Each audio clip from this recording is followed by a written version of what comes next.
فرموا ماما بخير بيه. فرموا. اخبار مسبيتك هذيك هذا سرداي والله لا اوفيسيا. اوفيسيو يعني صدقها مين اي شلون فرموا وما بدا ودانكر بخير. اوفيسيو سرداي بلا بروجوري يعني دركشت بروجوري مالي خوتا ويا ربي قوسلام يا اخوة بخير بك. السلام عليكم. السلام. فرم بخير بك يا ربي قوى سلامتك. دانش كاكا سردانشي السلام يا اخو كاكا سردان اول شيء انا والله يكفي خزي مقصد كونوا خزي عم قلب ما اصلا اري والله ما مسدان اول خزان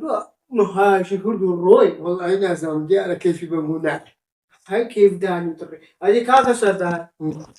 نازم وتهم برو اوفيسي اما اوفيسي يعني دي وخان لا والله دي وخانها ولي يقول راح هاي ما مسدان نازم قصدك شو لما هذا اقول لك اول شيء يقول ها مشكلة تاعنا او هل يقلها الوتن كاكا صار سرك اللبوده كم يستا وش الشقرتي شريقي دكتوري دبي وايد يدم او صار سرا سربقي زاني تقبيل تقبيل شباش مبكع والله علاجك من دوينيا حتى ممنوع جوا زور صار استعلاجك اللبوده كم فيش دكتور العلاج ما يدعم ما خوشي زاني استعلاجك يمن تقول او جنو كيدانشا بري عفرت اما جنو ميردين اما كوكا كمان هي اما دبي ورده مثلا اقول في بغني اما دبي بتبعي بربعي لقيت بشي هم روج الشر حراه ناكري وهم روجتو جني نايني وجن كراس نيتو دو روجا لبر كيسي فريدي بريميتي لبوتور او هايا بري او جانا يكون روجك كاتيه دمرين اما دبي لخمان خوش بستي بسينين نقوها هم روجي بشرو بشيشو بقارقاري بشر ببين اما دبي اقام ليك بي ادي عمركم ساوكم خزيه باش ما بقعدك استاذ السنة قال عندها بنشن قال عندها بريمو سيخوش على قالك ان شاء الله سر ذبي والله كاكا صدق اتبرو خيركم زانا جواب شنادي كل اخو ملي بدا اخوازي ناتي ما كل تسلم مش تقدر كل مشكله خوت انا لو خوت حالك كاكا كل نقول له تاني وجيرانك بيتا خوش بي لو خرج بيتا بزاني تفرق سيدك قدام تصور بجابتو استاذ سنتين قال سيخوش على قالك دبرك زام شيري يا ريبي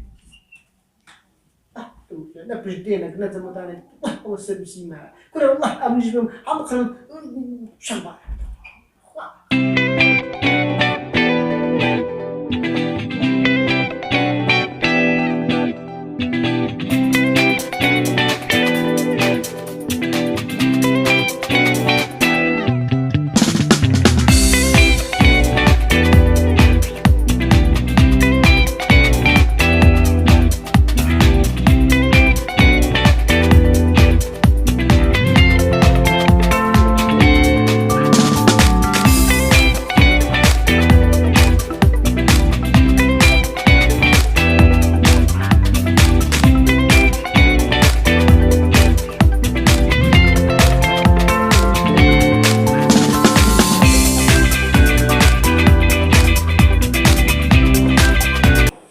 ما بقعد خيرك يا